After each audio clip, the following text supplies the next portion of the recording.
Hey, today we're going to be learning Nedarim Daf Tzadi, our last daf together in the morning. We will, Ezrat Hashem, tomorrow evening be finishing the Masechet, or if you're coming on tonight on the Hebrew. Very interesting, I should say, surprising end of the Masechet. This month's learning is sponsored by Shlomo and Amalia Clapper in honor of the birth of Chiena Yochana, named after her great-great-grandmother, Chiena Kasavsky, a Talmidah Chachama who studied Gemara ahead of her time. Baby Chiena will be 4.5 when her mother finishes Shas, Be'ezrat Hashem. This week's learning is sponsored by Stacy Goodman Ashtonker in loving memory of Stacy's beloved father, Jack Goodstein, Yaakov ben Asur Halevi, Zichrono Livracha, whose 12 months of mourning ends in Rosh Chodesh, and in memory of her father-in-law, Eliyahu Ashtonker, Eliyahu ben David Zichrono Livracha, whose first year at sight is the Shabbat. May their memories be for a blessing. Today's daf is dedicated in memory of her Rabbanit, Dr. Yomi Cohen Zatzal, the wife of Harav Shari Yeshuba Cohen Zatzal, a woman ahead of her time who taught Gemara to women in Haifa. You are missed as a teacher, and as a special wise woman we had the honor to study with. Okay, Chodesh Tov to everyone. Exciting to be ending this Masechet around Rosh Chodesh. Okay, here we go. Deep breath for today's daf. We are starting with this crazy story. Okay, maybe before we go to the crazy story, we'll refresh our memory what machloket we were in the middle of. There was a machloket, Rabbi Natan and the rabbis, about whether in order to nullify hafarat nedarim of a father or a husband, does the neder have to kick into place, take effect, or no? Can you do it as soon as she says it, even though it might be conditioned upon something that hasn't yet happened? So Rabbi Natan says you can't until it actually takes effect. Chachamim said you can. So now we have a story of a man. Now we're moving topics from hafarat nedarim to hatarat nedarim, to undoing vows when you go to a chacham. Not the same situation, although we learned that some things were similar, some things were different. Issue here is going to be, is it the same here or is it different? So we had this guy who said, I won't marry until I study, and in the event that I do marry before I study, I will be forbidden to everybody in the world. Then he basically either tries and isn't successful, or maybe he doesn't try because he ends up working instead. We saw the different interpretations yesterday. For whatever reason, he doesn't end up succeeding in his studies. So he moves on, but he doesn't know how to move on because he wants to get married, but he can't get married. So Rav Acha bar Rav Huna says to him, Shabshe, he confuses him, so to speak, or pushes him and says, don't worry, just get married, as if, oh, don't worry, your neder won't kick into place, which of course isn't true. But he had to do that because otherwise the guy was never going to do it. So he pushes him to get married. He gets married. And then immediately after he gets married, Rav Acha throws, I found the right translation, clay on him. Okay, he throws clay to either cover up his body because he can't be wearing clothes anymore because he can't benefit from anyone. Why that would be benefiting from someone, I'm not sure. But that's Tosfot's unique interpretation. Or he didn't want Rav Chisda to recognize him because he was embarrassed to go to him and say, he thought maybe he wouldn't undo the vow, even though that's a little strange because either which way, not sure. And the Ran who says basically he wanted him to immediately, seems the most logical maybe, need other people like a launderer and then realize, now I have to get rid of my vow. So after he throws this clay on him, he then goes in front of Rav Chisda. Okay, he brings him in front of Rav Chisda. So basically, Rav Acha says, we're going right now. We're going to get your neder, your vow undone. Well, Amar Rav, that's the end of the story. We assume he got the vow undone and all was good. We don't know. But the main point is, Amar Rava, man chakim leme'aba ki hamilta. Who is so smart to have suggested Shabshe, to have kind of tricked him into getting married? Ilav de Rav Acha bar Rav Huna de Gavar Rav Huna. There's what a brilliant guy Rav Acha bar Rav Huna was, that he did this, that he made sure the vow took effect before going to undo the vow.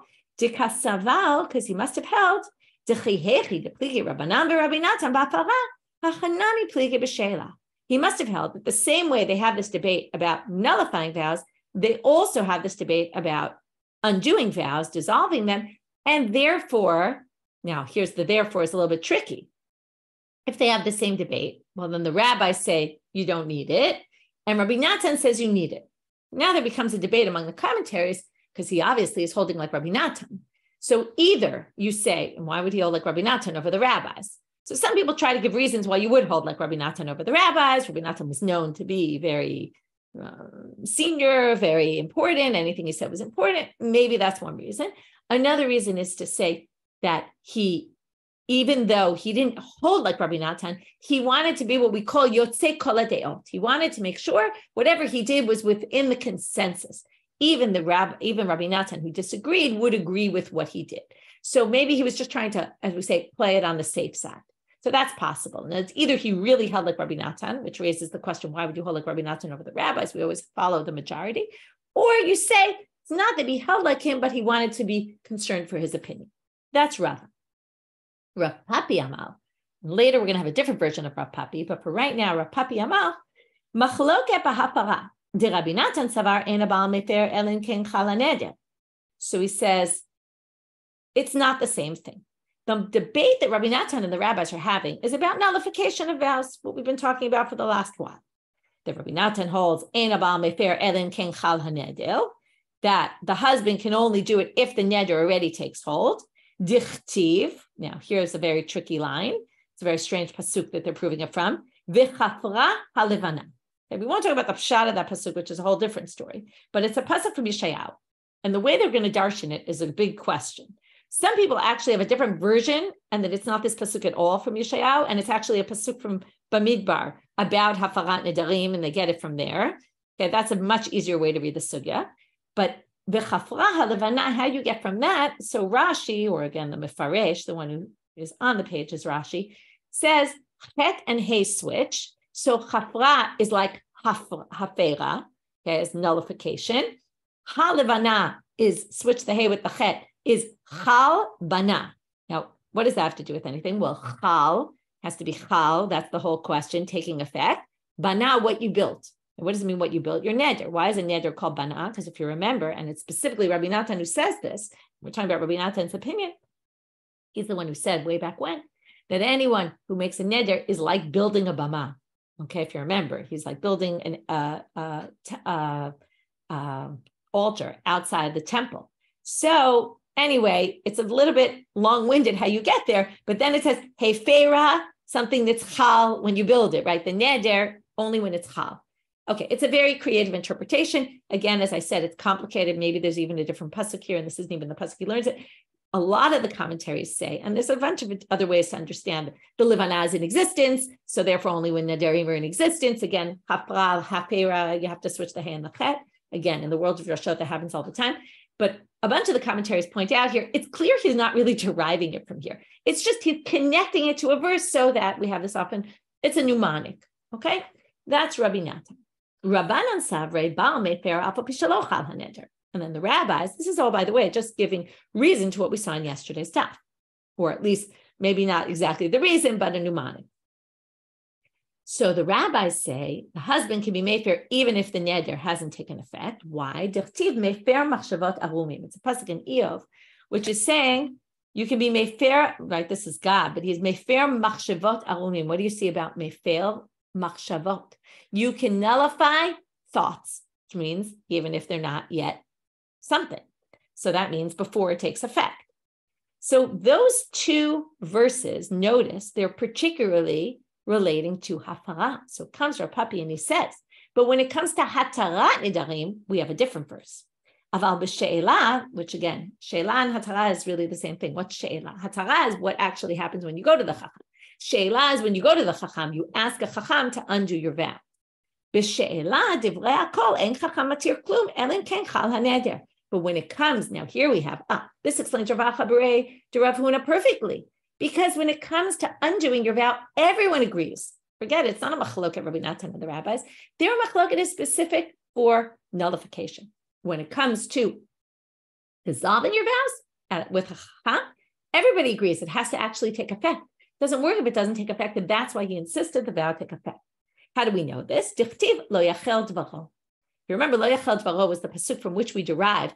You can't be mechalel your word, but someone else can, right? Someone else can undo your vow. That's why a chacham, let's say who has a vow, can't undo his own vow. He has to go to a different chacham. So it's showing you lo yachel dvaro, what you did, okay? So they're going to understand it as lo yachel from the word chal. It has to be, okay, they're making a play on words here, but it has to be chal. It has to actually take effect. Okay, soon we're going to see they take this pasuk and they learn the exact opposite, but we'll get there soon. This is the world of drashot. You can kind of read things the way you want to read them. So there, it specifically has to take effect in order for it to work.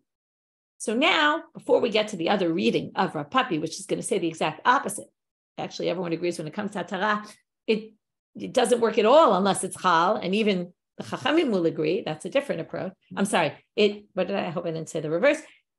Rav Papi is going to say the opposite, which is they all agree that you can get rid of the vow as soon as it comes out of a person's mouth. You can go to a chacham. It doesn't matter if it hasn't taken effect yet. That's going to be an opposite approach. But before we get there, we're going to try to bring two sources to strengthen Rav Papi. So again, machloket by hafara is what Rav Papi says, but they all agree when it comes to dissolving the vow, when you go to a chacham, it has to take effect. It doesn't work otherwise, which perfectly explains Rav Acha and why he insisted that this person go as opposed to Rava, who was a little tricky because it was only to be Yosei the opinion of Rabbi Natan. But still, Rava says what Rava says, Rav Papi says what Rav Papi says, both can explain the story.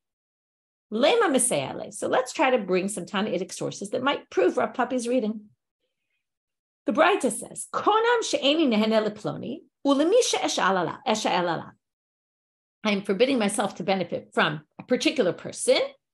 And if I undo this vow, basically he's trying to say I shouldn't undo my vow. Because if I undo the vow, I'll be forbidden to whoever I undo the vow with.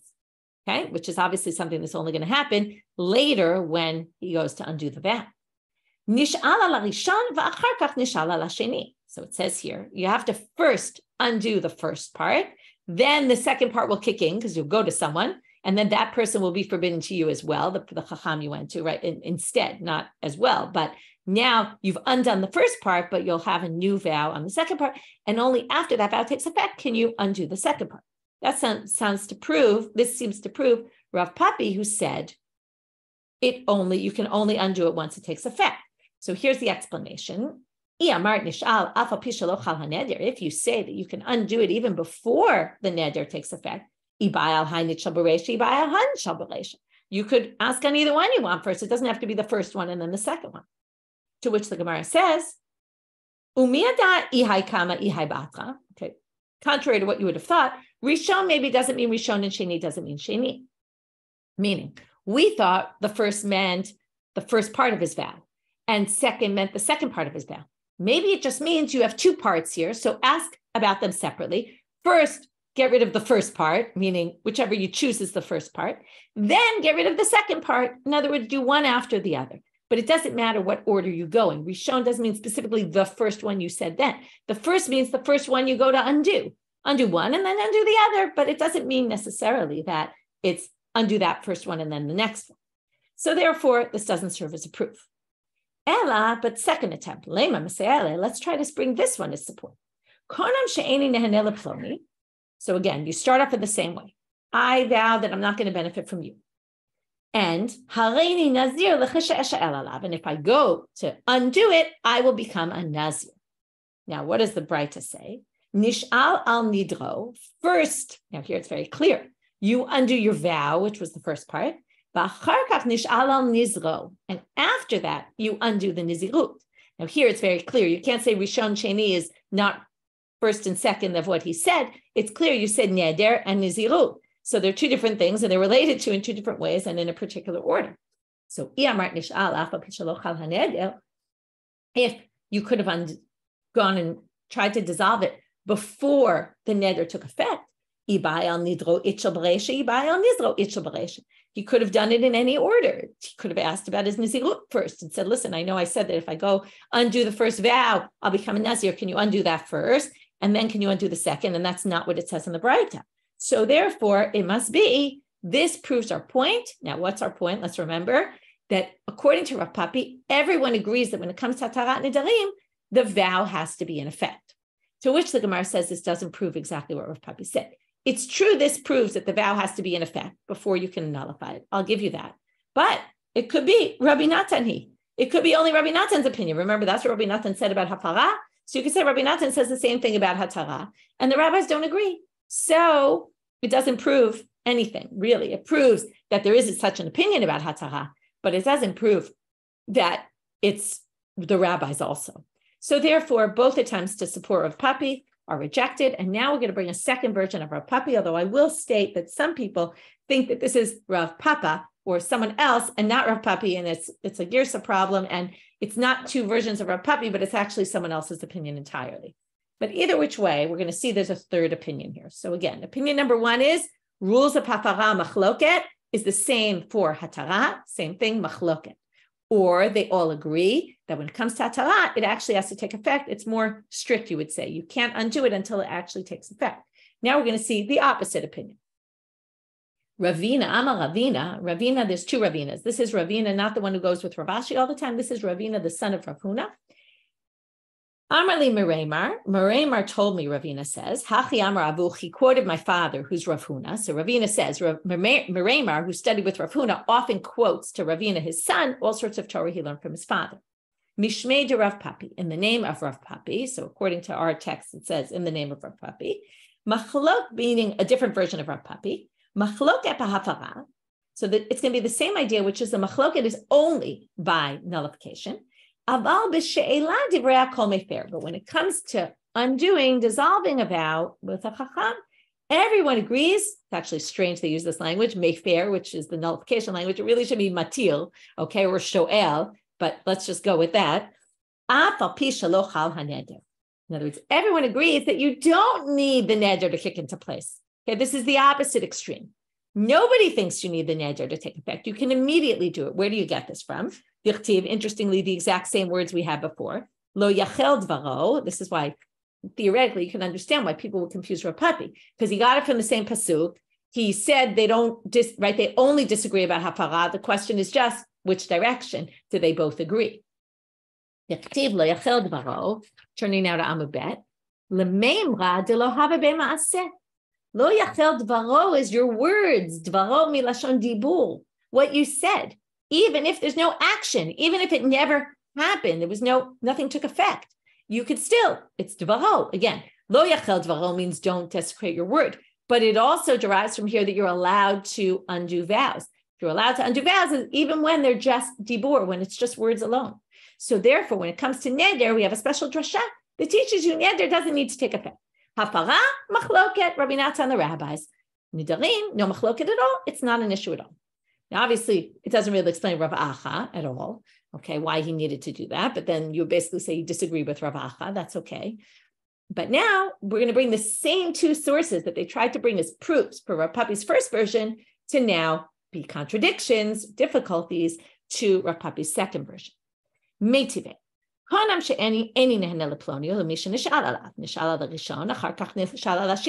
again, we had this source. If I say, you'll be forbidden to me, and if I undo my vow, then whoever I go to undo my vow with, they'll be forbidden to me. So first you get rid of the first, then you get rid of the second, which again, at this point, they understand literally first and then second. Amai. According to Rav Papi now, it doesn't, according to everybody, doesn't matter the order. You can get rid of any vow as soon as it comes out of your mouth. Any part of it, it doesn't make a difference. So again, the Gemara says, same rejection as before. We don't know what first and second mean. First could just mean the first one you decided to undo, and the second one you decided to undo, and just means go one by one. Doesn't necessarily mean what you thought of it. Same exact rejection as before. The second one, we're not going to be able to reject in the same way as before. You'll see in a minute why. The second one is you say konam that I won't benefit from, it's missing the word ploni, right? Me ploni from so-and-so, and I will also become a nazir if I go and try to undo it. Now here it's very clear. First neder, then nizirut, which seems to go against what Rav Papi said, that everybody agrees that you can do it even on the nizirut right away. If he's right, Rav Papi in the second version, could be any order, to which the Gemara says tiyufta. If you remember, the last time we said Rav Papi was trying to say they all agree that it has to be in a particular order. And then they said, here's a braita to prove it. And they said, oh, you could just assume this is Rabbi Natan. And that resolved, right? That basically rejected it as being a proof. But here, according to Rav Papi, nobody thinks that this is the case. So this source really goes against him, and it's left as a tiyuvta, which means this really raises a serious problem with what he said. Okay, new Mishnah. Here's our new Mishnah. I did tell you at the beginning of class, We're going to get into very interesting territory at the end of the daf. Today, I'm not going to get into all the things I have to say about this. I'm going to save some of them for the siyum. Also, it'll make more sense once we've seen the entire sugya, and we'll try to make some sense out of it, because it might be a little bit, surprised by what it's going to say. I'll warn you. Anyway, now, because we're in the world of vows, we're actually going to talk about a sugya that sounds a lot more like a ketuba sugya, okay? An issue of a woman's ketuba and things we learned in Masechet Ketubot. We talked a lot about believability. If we have an issue, the woman claims something, the husband claims something else. Who do we believe? We're back to all that. How did we get here? Because one of the cases we're going to talk about and be concerned about is a woman who takes a vow. Okay, it's a vow we mentioned not so long ago. We'll see it inside, and that's how we're ending with this issue. Barishona hayu omrim. In the beginning, originally, okay, this is a classic style of Mishnah where there was a previous stage, and then usually, it doesn't say that here, but usually the words are misherabu ha. Once all of a sudden there were a lot of people who were doing something in particular and abusing the system, okay, they're going to say it, but in different words than that, and we'll talk about the difference. Because the people who abused the system, they had to change things. Okay, so let's see. In the beginning, they would say there's 3 women who come with the following claim to the court or make a vow or something like that. We'll see that they get to leave the marriage and get their ketuba money. What does that mean? If you remember from ketubot, that means we can force the husband to give a get. Now, you can never really force a husband to give a get. So what we call that is called a chiyuv get. The court issues a chiyuv get, which is this person needs to give a get. Whether they give it is up to the man, okay? But if he doesn't give the get, he's going against the court's ruling, and the court can institute all sorts of sanctions and ways to try to get around that to get him to give the get. Okay, so normally the husband just decides to give the get if he wants to or not. The woman, if you remember, right, the woman will get to all this in Gittin. Also, the woman by Torah law actually doesn't need to agree. By rabbinic law, they instituted that it's that she does need to agree as well.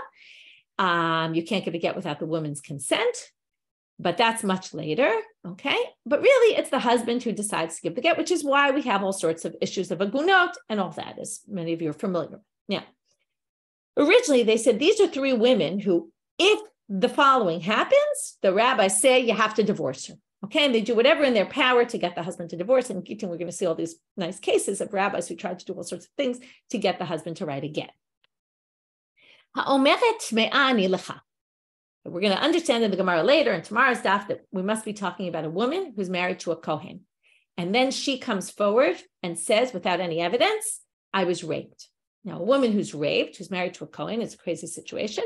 They actually have to get divorced because a kohen can't stay married to someone who's called a zonah, even though she's not a zonah, but technically speaking, she's had a relationship with someone else while she was in the marriage with him. Okay, if it was before marriage, that wouldn't be an issue, but while she's married to him, it's a problem. So he would have to divorce her because he can't stay married to her. Now, just based on her word alone, okay, which is a big chidush, right? That we take her word for it and we believe her. Shamayim beini lebencha. This is a very interesting claim. The Gemara is going to understand it as, in the words, she's going to claim, okay, they have no children, and she's going to claim it's his fault, okay, that he's eno yoreh kechetz. When we have relations, he doesn't have a powerful push of his semen into my body. It doesn't come in a powerful manner, which is basically why I'm not getting pregnant. Okay, so she claims it's his. Now, right, impotent would be the right word. Shamayim beini lebencha means, okay, now what does this mean? How does that mean that? Well, the heavens know really the truth between you and me. They know it's your fault, is what she's saying. Okay, they know it's your issue. The Yerushalmi actually understands this differently. The Yerushalmi says, Shamayim beini lebencha means there's a world between, right, heaven and earth, this huge gap between me and you, meaning we're not really living together as husband and wife anymore. Okay, my husband ignores me. Okay, he's not having relations with me at all. The reason we're not having children is because he's not sleeping with me at all. Okay, and then she's coming to court to say, I can't stay married to this guy because, the heavens and earth are between us. Okay, we have no relationship anymore. That's the way the Yerushalmi understands it. Okay, I'll read it in the Yerushalmi. Kama deshamayim rechikim min ara, as far as distance as the heavens are from the earth. That's how this woman, she says about herself, is rechika minahu gavra, is distance from this man. Okay, that's what the Yerushalmi says. It's a fascinating issue, this whole thing. Gefet this week, which is already up on our site, the links will go out this morning, is on this topic. Rabbi Natan brings in an interesting Ran connects it with story of Avraham and Sarah and Hagar, where notice the words there are Yishpot Hashem beni ubencha. God will choose between you, right? We'll rule between me and you, and we'll know who's really we should listen to. The Ran quotes a very unique interpretation of that story, and I'll leave it for Gefet for you to listen and hear a whole interesting approach of the Ran and how he gets to this from the story of Sarah and Hagar. Okay, so that's the second claim. So if she claims this, either he's impotent or he's just not ever having relations with me, again, that's a breach of marriage, basically, either because you can't have kids and then, in order to allow her to have kids, which, by the way, some people say there's no mitzvah prerivia for women. If you remember, though, if she says, we saw this in ketubot, I think, or yavamot, I think it was ketubot, maybe even in both, but that she can say, I want children to take care of me when I get older, and I need children for other reasons besides the mitzvah of having children. So that is a claim for divorce, and she can get her ketuba money. Nitula ani min hayudim, okay, which means, we saw this before, she takes a vow, this is why this is here, and says, I am vowing not to have relations with any Jews at all. Okay, which doesn't mean I'm having a relationship with Gentiles. It basically means I'm forbidding myself from relations with everybody, including you, which basically means then she's, right, now, first of all, how could she even do this? But if this really takes effect, then he can't stay married to her because this is kind of the opposite. She's not willing to have relations with him. It's a bit of a question about how she could do this. Really, her vow shouldn't even be valid. So the Mefaresh, again, where it says Rashi, says that it must be that this woman, okay, first of all, and even if you say this could take effect and they should get divorced, but why should she get her ketuba money? She's causing the problem here. Usually, if she forfeits her rights, so she should forfeit her rights to the ketuba as well. So there's different interpretations. Some actually say that she actually doesn't get her ketuba, and that getting her ketuba actually referred only to the first two cases and not to case number 3, which is hard to read that into the Mishnah. Another option is to say, which is very interesting, it must be, the Mefarish says here, it must be a woman who has experiences pain when she's having relations, and therefore it's a legitimate claim on her sake. She's saying mainly because that's why she's forbidding herself to all people, because she's saying, I can't do it. Okay, it's too painful for me. Hazru lomar. So now, that was stage 1. So stage 1, they believed any woman who came forward with this claim. Stage 2, okay, tomorrow we'll get into the believability and why they believe them in the first place. But eventually they said, but because, now it doesn't say, when all of a sudden women started lying, but it does seem to indicate that there were women who were abusing the system. And what was the issue? Well, they wanted to get divorced. Why? Because they had their eyes on some other man, wanted to marry him instead. And therefore, they wanted to get a divorce in order to go be with some other man. And since I guess they can't initiate the divorce, so it put them in a situation where they basically lied. And they would lie and make these claims that no one could argue against, because who knows, right? Who knows whether he's impotent or not? Who knows whether she was raped or not? There was no witnesses. And who knows, right, whether it's really painful for her or not, right? That's something, obviously, it's between her and God. So because women were using this as a way to get out of marriage, I'll even stop there right now and say, right, the rabbis basically, yes. So I see you're asking about when this happened. It obviously happened sometime during the time of the Mishnah, because they're describing, it's usually called the Mishnah Rishonah and the Mishnah Achrona. In other words, the first stage in the time of the Mishnah and the second. Time of the Mishnah goes from 0 to 200, even before, maybe somewhat before it's 0, and then down to, right, probably, I don't remember exactly when the Zugot started, but there's even Mishnayot about the Zugot, but that's earlier. So it spans a period of 200 and something years. So now they said, so at some point during that time, they realized that women were abusing the system and lying. Now, our modern eye will say, if the woman doesn't want to be in the marriage, we should help her to get out of the marriage, right? So clearly the agenda here is we'd rather keep people married than not married. And you can see why in those days that was a thing. And that, nowadays, again, there are different approaches nowadays. In fact, the courts still go by this often. They try to push the couple to work things out. we know that sometimes that's not necessarily the right thing to do.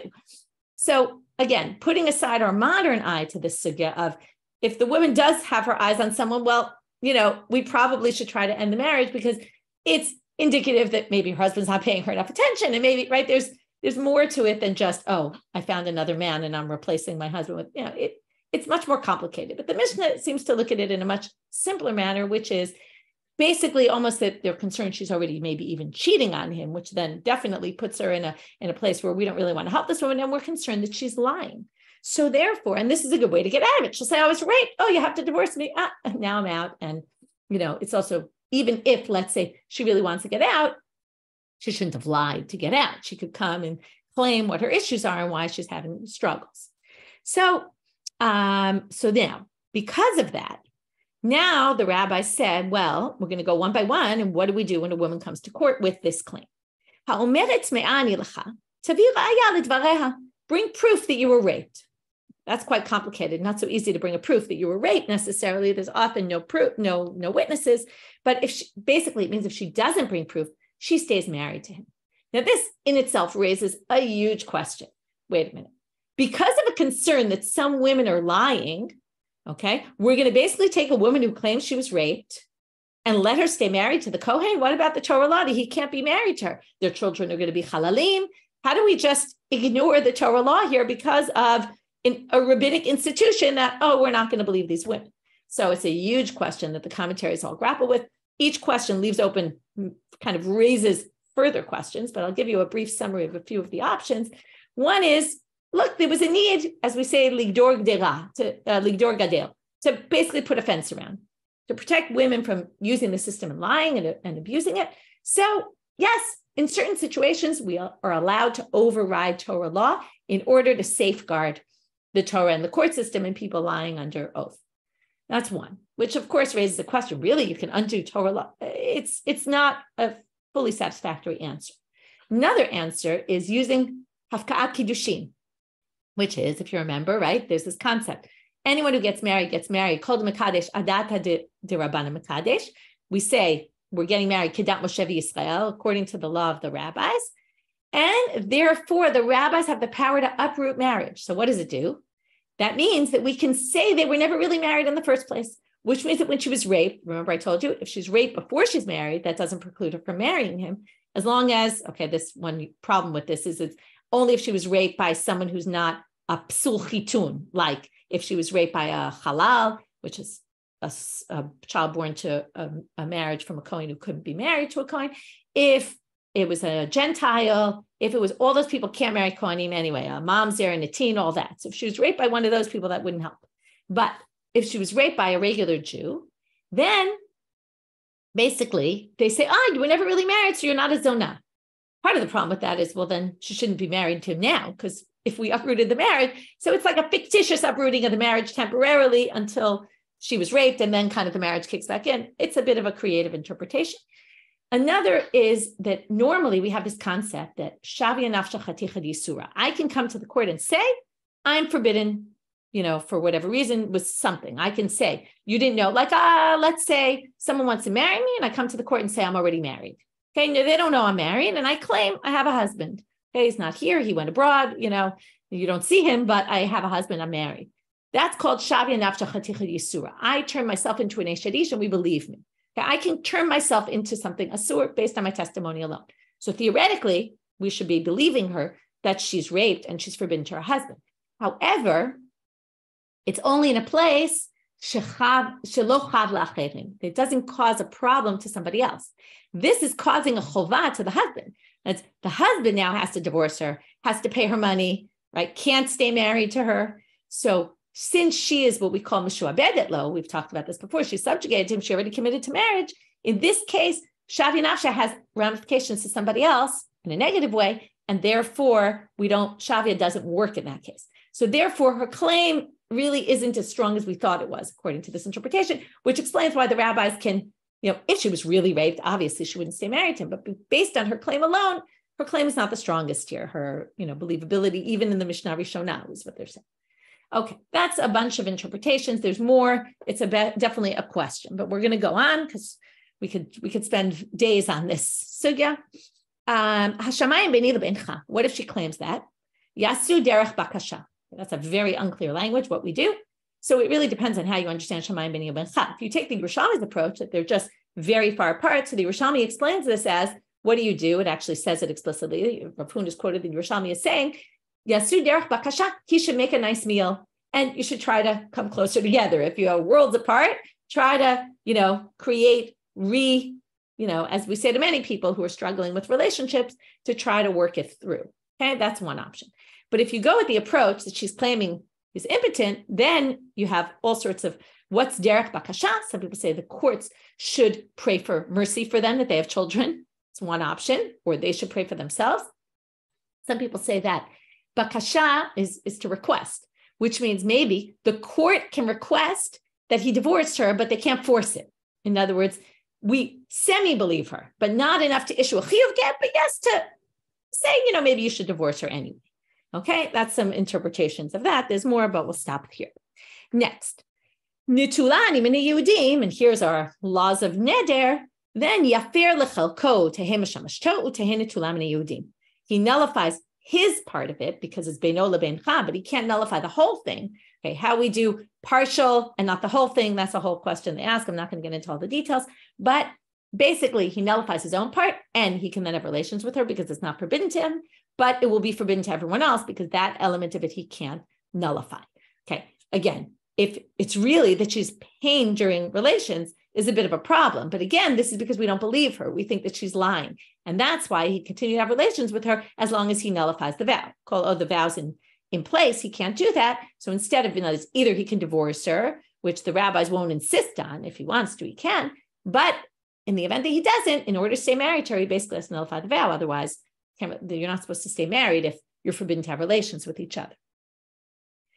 Ibaya lehu. So this obviously raised a lot of questions, and maybe we'll talk about more, plan to talk about more in the siyum of, how here the tension here, and this is a tension that we see all over in the news and in situations that we experience, which is, issues of women claiming things and people struggling with, is this true? Is it not true? How do we accept their ta'anot? And how do we take when there are women who abuse the system and lie in order to ruin people's lives or whatever might motivate them? How does that affect all the other women who aren't lying? And it's this big tension, right? This is exactly the tension that's going on in this mission. So which makes it incredibly fascinating and interesting. Okay, let's move on now. We'll get back to it as we see a whole bunch of interesting stories in tomorrow's daf and situations. And anyway, we'll get to that at the siyum.